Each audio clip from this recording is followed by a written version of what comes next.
Welcome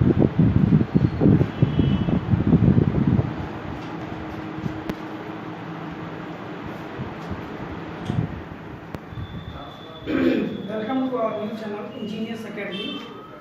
So बहुत आपका स्वागत है इस चैनल पे। और हम लोग ने इस इंस्टीट्यूट को ऑनलाइन क्लासेस अवेलेबल करा दिए हैं, जो कि बीटेक एंड डिप्लोमा और कम्पिटिटिव एग्जाम्स के जो बच्चे एग्जाम की तैयारी कर रहे हैं उनके लिए सिलेबस सारे हम लोग कवर करने वाले हैं। ये जो हमारा मैं जो आपको पढ़ाने जा रहा हूँ ये मैकेनिकल इंजीनियरिंग का सब्जेक्ट्स है। जो मैकेनिकल इंजीनियरिंग में जो सिलेबस है उसमें मैं फर्स्ट ऑफ ऑल मैं आपको पढ़ाने जा रहा हूँ engineering thermodynamics. So this is my short introduction to you. Myself Mahesh Kumar Pandey. I completed my MTech from NIT Mizoram, thermal engineering specialization in this year only, and I qualified it 2 times, and I completed my BTech from mechanical engineering in JIT Greater Noida Institute of Technology, Greater Noida. So the first of all, the syllabus for engineering thermodynamics is basic concepts, zeroth law of thermodynamics, where we will see the temperature measurement, heat and work transfer, and then first law of thermodynamics, and first law applied to flow processes, where we will discuss about the open system work here in this case. And next topic is second law of thermodynamics, and next is entropy, and then available and unavailable energy and properties of pure substances. So okay students, so we will see that today the topic will be basic concepts and zeroth law of thermodynamics.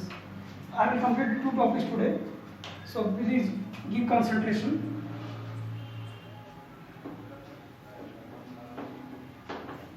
So आप लोग एक बार concentration से अच्छे से पढ़िए और सारे topic को हम लोग क्लियर कराएंगे न्यूमेरिकल्स के साथ, सारे एग्जांपल्स न्यूमेरिकल के साथ दे देंगे आपको, इससे कि आपको कोई भी टॉपिक पर समझने में कोई तरह का प्रॉब्लम नहीं फेस होगा।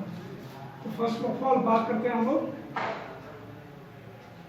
बेसिक कॉन्सेप्ट्स की।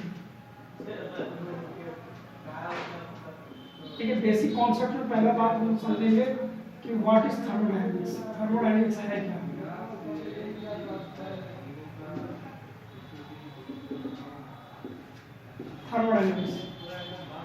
थर्मोडायनेमिक्स देखिए नाम से ही समझ में आ रहा है। थर्मोडायनेमिक्स की जहाँ पे एनर्जी ट्रांसफर की बात हो, जहाँ पे एनर्जी जनरेशन की बात हो। तो ये देखिए पहली बात, थर्मोडायनेमिक्स हम लोग कहते हैं एक साइंस है, साइंस के उस डिपार्टमेंट को कहते हैं science of energy transfer.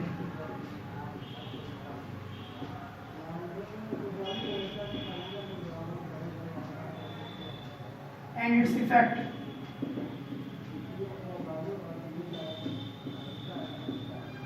on physical property of substances.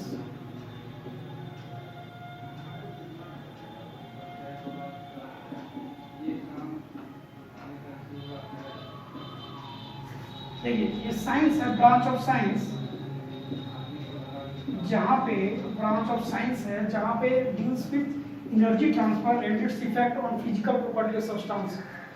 एक साइंस का ब्रांच है जिसमें कि हम लोग एनर्जी ट्रांसफर की बात करते हैं, जहाँ पे हम लोग क्या होगा कि उसके इफेक्ट को देखेंगे, एनर्जी ट्रांसफर जो भी इफेक्ट आएगा उसको देखेंगे फिजिकल प्रॉपर्टी ऑफ सब्सटेंसेस में। तो वो हुआ हमारा थर्मोडायनेमिक्स। उसका main M, the main M of thermodynamics, main M होने वाला क्या है इसका ये जानिए। Main M of thermodynamics, the main M of thermodynamics to convert the disorganized form of energy, disorganized form of energy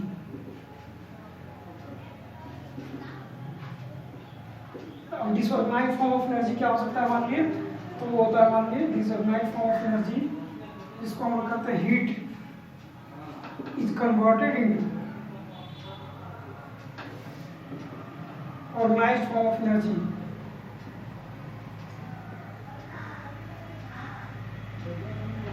जिसको हम लोग कहते हैं वर्क। ठीक है, इन इफिशिएंट मैनर में।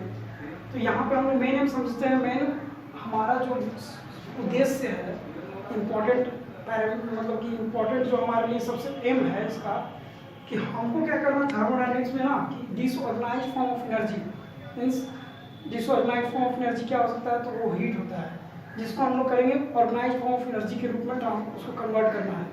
तो उसको भी क्या है, इफिशिएंट मैनर में, in most efficient manner. Efficient manner का कहने का मीन्स क्या हुआ कि जो भी चीज़ कन्वर्ट होगा ना, उसको हम लोग कोशिश करेंगे कि मैक्सिमम से मैक्सिमम कन्वर्ट हो। क्योंकि मान लीजिए कोई भी चीज़ को इनपुट किए, मान लीजिए 50 किलो जूल का एनर्जी आपने इनपुट किया, 50 किलो जूल हीट इनपुट किया आपने, तो आपको कितना, आपका उम्मीद होना चाहिए, आपका मतलब कि आप चाहते हो ना कि मैक्सिमम से मैक्सिमम हमें मिल सके, तो 40 किलो जूल आप चाहते हो कि हम मिले। तो 40 किलो जूल अगर आप मान लीजिए 50 किलो जूल है, तो आपके पास कितना परसेंट का हो गया बात, तो यहाँ पे आपके पास 80% की बात होगी। तो उसी तरह से आप समझिए कि हम लोग जो है ये जो काम करने वाले हैं, मेन एम होगा हमारा थर्मोडायनेमिक्स में कि उसको मोस्ट एफिशिएंट मैनर में हम कन्वर्ट कर सकें। ओके, तो यहाँ पे अब जब बात हो गई थर्मोडायनेमिक्स की, तो अब इसमें हम लोग बात करते हैं कि व्हाट इज सिस्टम,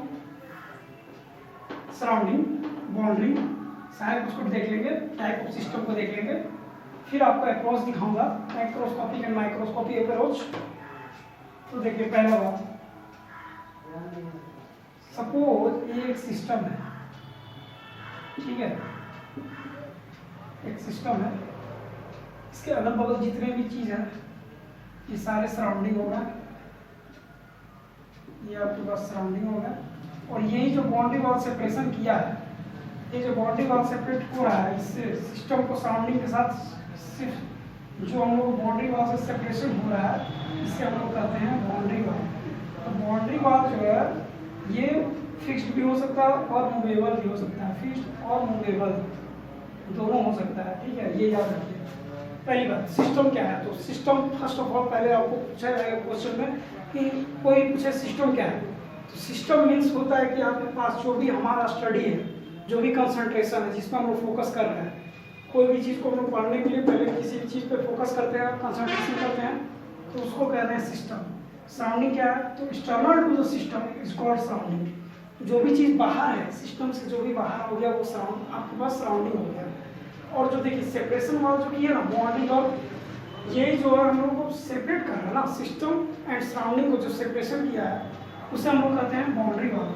तो हमारे पास तीन चीज़ आप लोग समझ चुके हैं यहाँ पे, सिस्टम, सराउंडिंग और बाउंड्री वॉल। तो हम लोगों ने क्या किया यहाँ पे तीनों चीज़ को देख लिया है, ठीक है। तो बाउंड्री की बात जब आती है तो बाउंड्री को हम मूवेबल भी कर सकते हैं, फिक्स भी कर सकते हैं। बाउंड्री जो है हमारे पास मूवेबल भी होती है, फिक्स भी होती है। मूवेबल बाउंड्री किसे कहते हैं, जहाँ पे डिफॉर्मेशन पॉसिबल हो। फिक्स किसे कहेंगे, जो रिजिड हो, जहाँ पे कोई तरह मूवमेंट नहीं होता, जहाँ पे सारा मूवमेंट जीरो हो जाता है, तो यहाँ पे हम लोग कहेंगे फिक्स बाउंड्री। और ये आपके हो गया सिस्टम, ये सराउंडिंग है बाउंड्री। तो अब यहाँ पे आप लोग अगर डेफिनेशन नोट करना चाहते तो नोट कर लीजिए डेफिनेशन एक बार।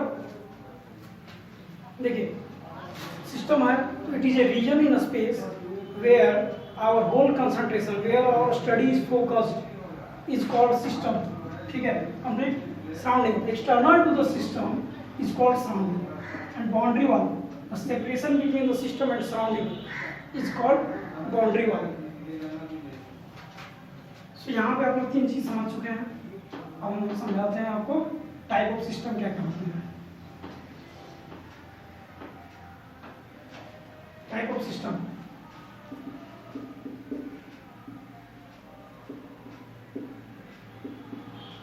देखिए तीन तरह का टाइप सिस्टम का टाइप होते हैं। फर्स्ट ऑफ ऑल हम लोग पढ़ते हैं ओपन सिस्टम,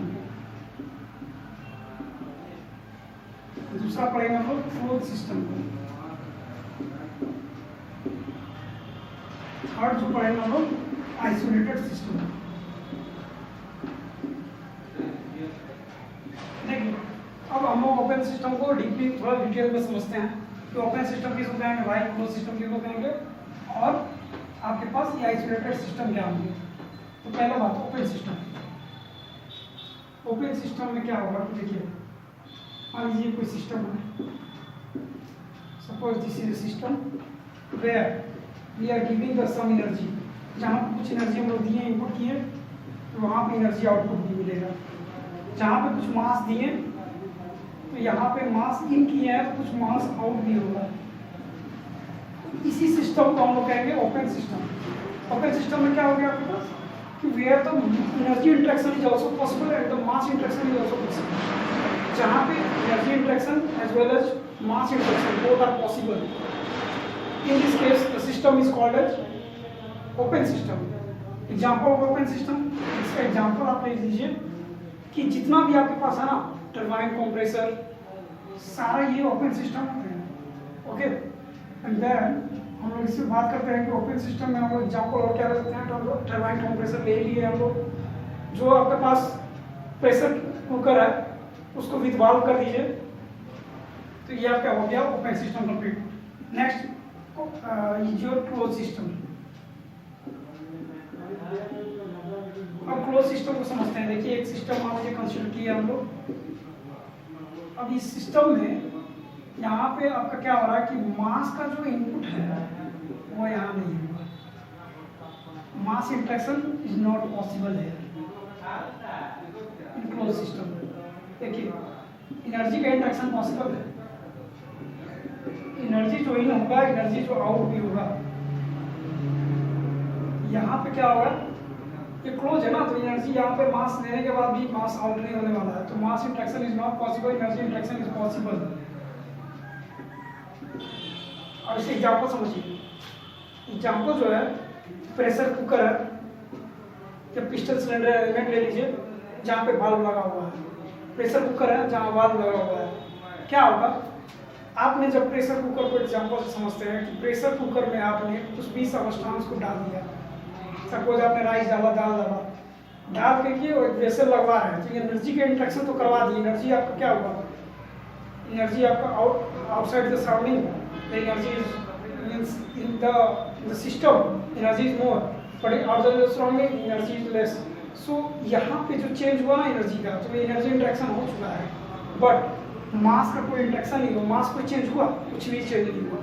तो यहाँ पे आपका क्या हुआ, क्लोज सिस्टम आपने एनर्जी इंट्रैक्शन पॉसिबल है बट मास इंट्रैक्शन नहीं हुआ. एग्जाम्पल आपको बता ही दिया मैं कि इसके एग्जाम्पल लेंगे प्रेशर कुकर विथ वाल्व और piston cylinder element with valve. यहाँ पे हो गया क्लोज सिस्टम भी कंप्लीट. एक लास्ट बच गया आपके पास आइसोलेटेड सिस्टम. तो आइसोलेटेड सिस्टम को समझ लेते हैं. आइसोलेटेड सिस्टम, ठीक है, नाम से समझ में आ रहा है. आइसोलेशन, आइसोलेट कर दिया गया. यहाँ पे कोई तरह का कुछ भी पॉसिबल नहीं है. ना मासी इंट्रैक्शन होगा, ना ही आपके पास एनर्जी इंट्रैक्शन होगा. वो इस सिस्टम में ना मास का इंट्रैक्शन होगा, एनर्जी इंट्रैक्शन नो, मास इंट्रैक्शन नो.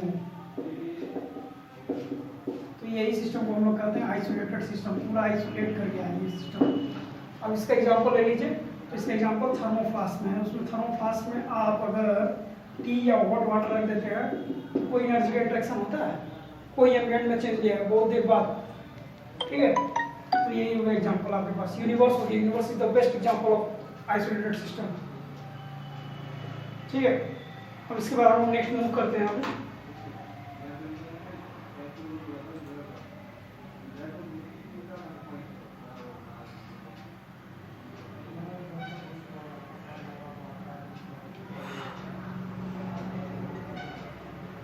अभी एक आपके पास अप्रोच आता है, अप्रोच जिसको हम लोग कहते हैं माइक्रोस्कोपिक एंड मैक्रोस्कोपिक अप्रोच.